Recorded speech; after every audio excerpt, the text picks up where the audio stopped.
really keep it simple. Don't try new things. Don't try new products. Don't start mixing in new stuff this time of year. It's busy enough. You got enough going on. Really keep it simple and maybe do a double cleanse if you are wearing a lot of makeup.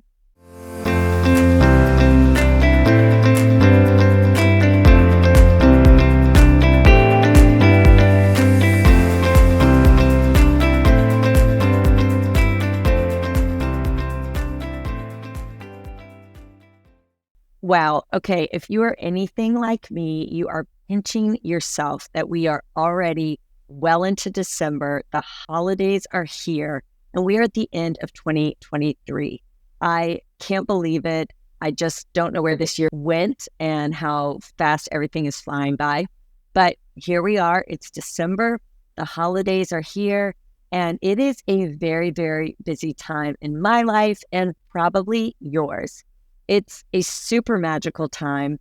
My family and I, we have tons of traditions that we like to do. We love to go see shows and performances, and there are lots of fun stuff in our neighborhood with family, friends. And then, of course, I have work parties, I have gift exchanges and parties, adult parties with my friends. And I have a really hard time saying no to these events because I like it. It's fun. I love getting a chance to see my family, friends, coworkers, and colleagues outside of day-to-day events. I find it exciting and fun, and I guess I'm more extroverted than I realize. I don't know about you, but when I get these invites, I just say yes all the time because it's fun. I enjoy it. But then I look at my calendar and I see that I have something every single night for weeks at a time, and it can be overwhelming. And I'm sure if you are listening, you are probably feeling the same way too. While I love the holidays and it's super fun, I also can get really run down and stressed out during this time. And I know it's self-inflicted. I know I can say no, but I don't really want to say no. I want to sort of live in the moment. I want to embrace it all, but it does come at some cost, of course. And sometimes it's my health and my healthy habits that I've been trying to work on all year long. Because if I'm staying out later than usual, I don't usually wake up to work out or do what I need to do. And if you can relate, then you are going to want to stick around for this episode because I'm going to break down some healthy habits that you want to make sure to maintain during this very busy time of year, not only for your skin health, but your health in general, because it's hard to talk about your skin health without also acknowledging that your underlying health, first and foremost, affects your skin. It's not like your skin is this separate entity that just functions on its own and you can take care of your skin and then just kind of forget about the rest of yourself. You really have to take care of your whole body and mind first and foremost, and then your skin's going to glow as well. But I want to just share with you some of my healthy habits for maintaining beautiful skin during the holidays. Okay, so number one, you want to make sure you're keeping your skincare simplified. This is a busy enough time of year. You can tell my voice is a little hoarse because of all the gatherings and functions and everything and just talking a lot. So during this time of year, I don't recommend trying new things, trying new products, trying a totally new device or procedure, typically, unless you really have some downtime and you're not going to be out and about, because this is not the time to try a new peel, try different exfoliants. Just keep it really simple. Super basic skincare, I think, is going to serve you all year long, but especially during this time of year. Make sure that no matter what, no matter if you get home at 9 o'clock, 1 in the morning, or 5 in the morning, you have got to wash your face before you go to bed. I also find that people are wearing more makeup during this time of year, or maybe heavier eye makeup or longer lasting lipstick. And so a lot of times this makeup is hard to get off. And I am normally not someone who routinely recommends double cleansing. If you are having your makeup done professionally or you're wearing more makeup than you typically do, you may need to double cleanse to make sure that your skin is really clean before you go to bed. Now, how do you double cleanse? So I recommend using an oil-based cleanser or micellar water for the first cleanse. That is going to help remove the oil in the makeup or your eye makeup or your lipstick first, a little bit better than your traditional cleanser will. And after you use that oil-based or micellar water cleanser, then follow it up with your normal gentle cleanser to make sure your skin is really fresh and clean and all that makeup, dirt, oil is removed from your face before you go to bed. I do find that this is one step that is easy to want to forego and skip. I can't say I've never done it back in my 20s, but it is something I never do now in my 40s. So take the 3 minutes, maybe 4 minutes if you're doing a double cleanse to make sure you wash your face and then make sure you moisturize. This time of year, the weather is drier. There's less humidity in the air, at least here in the Northern Hemisphere. And typically the temperatures are cooler. We have heat on in our houses. And so that is also going to dry out the air. So make sure you're using a thick moisturizer. You may need to use something creamier and thicker than you did in the summer. And be sure to put that on immediately after you wash your face to help lock in that moisture to keep your skin and your skin barrier protected. So that is really my first tip. Really keep it simple. Don't try new things. Don't try new products. Don't start mixing in new stuff this time of year. It's busy enough. You got enough going on.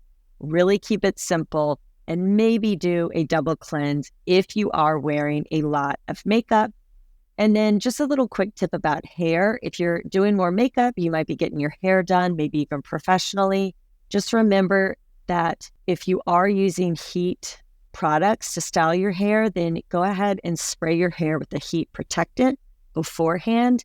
And maybe consider doing your hair a little more natural for a few of your events instead of using heat every day.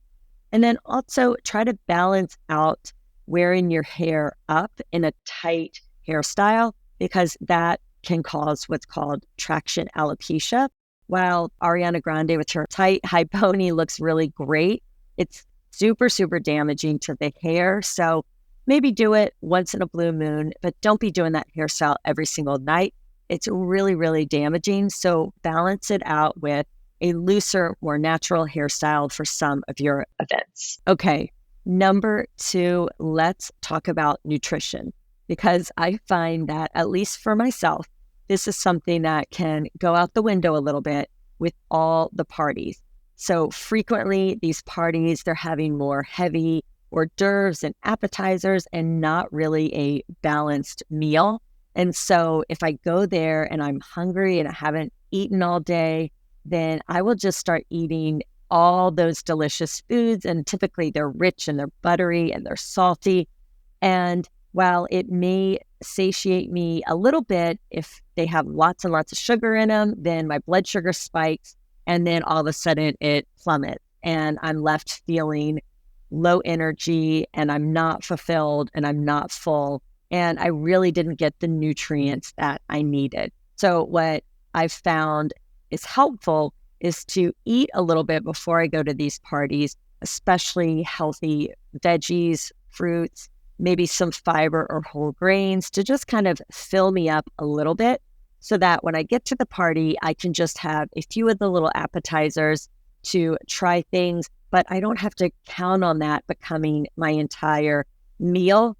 And then I actually just feel better the next day when I haven't had such heavy, rich food all the time. Now, don't get me wrong. I do love that kind of food, and I'm not saying don't eat it, but maybe don't rely on that being your entire meal made up of finger food. Try to have perhaps a salad before you go out or some veggies, something a little bit healthier to have in your stomach so that you don't just reach for whatever comes your way. Number 3 is to stay hydrated. It is really easy to go to these parties and frequently there are adult beverages being offered, but it's sometimes harder to find water. So make sure you are drinking plenty of water throughout the day. That way you're not going to these functions super, super thirsty. And I like to balance out having a drink, an adult beverage with a glass of water. And I find that if I get sparkling water or have them add a splash of cranberry and a lime, people aren't looking at me like, you're not drinking, what's going on? And it feels fun, it feels festive, and I feel like I'm still part of the party, but I'm just staying hydrated and enjoying my water. And I don't feel the pressure to go get another specialty drink or another glass of wine or another glass of champagne. And I'm sort of spacing out my adult beverages and making sure I'm staying hydrated with a glass of water in between. And I don't know about you, but 2 is really my max now for adult beverages. I just can't do anything beyond that. I just don't feel good. I don't feel like myself.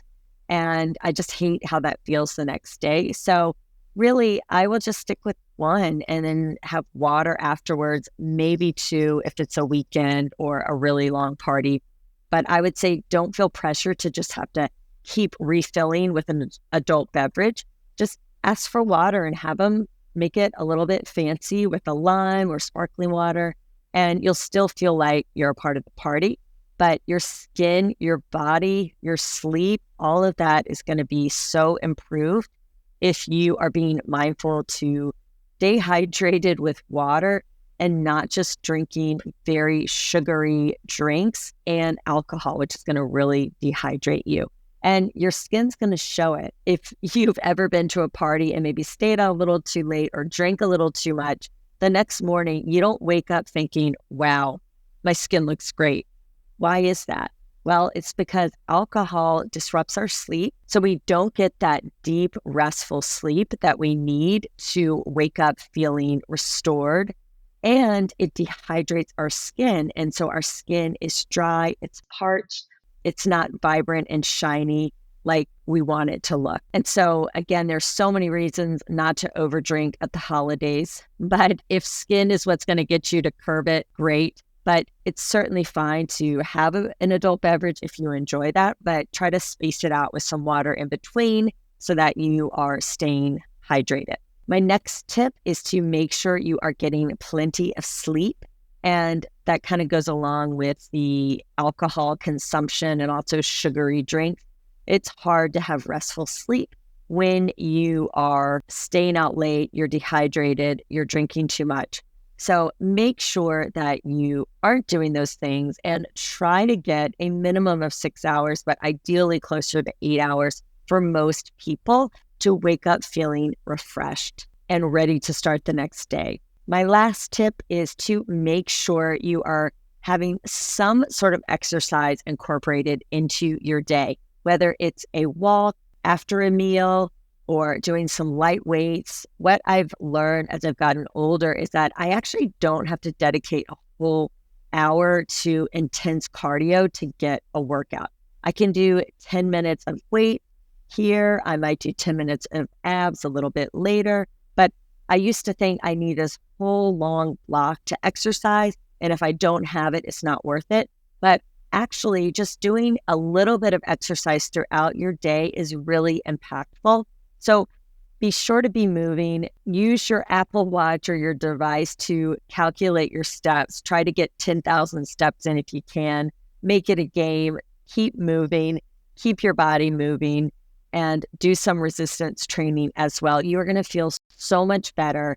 And you're not going to start January feeling like, oh my gosh, why did I totally let myself go in December? I've got all this work to catch up on. So stay moving. Try to continue to incorporate exercise into your day, even though it might be busy as can be. Little walks, little short bursts of 5 to 10 minute routines can make a difference. So don't feel like you need a huge hour, hour and a half dedicated to exercise or it's not worth it. I would love to know what some of your skincare tips are for embracing the holidays, the craziness, the chaotic hecticness of the holidays. How do you keep sane? How do you keep your skin looking good? So definitely send me some comments let me know on social media what are your tips for beautiful skin during the holidays, and I'll see you next week. That's all I've got for this week's episode of the Skin Real podcast, but here's some great news. One of the most valuable things you can do to help me and other new potential listeners to find my show is for you to both rate this show and leave a review. So, as a special bonus for you, if you leave me a review, take a screenshot and email it to info@theskinreal.com, and I will send you a thank you free PDF on skincare truths versus hype, because you know I love spreading the word of good, truthful skincare. And please be sure to share with your skin friends so that we can get the word out there about real skin. And until next time, remember, no matter where you are in your skincare journey, always remember to love the skin you're in, because real skincare from real experts can be real simple.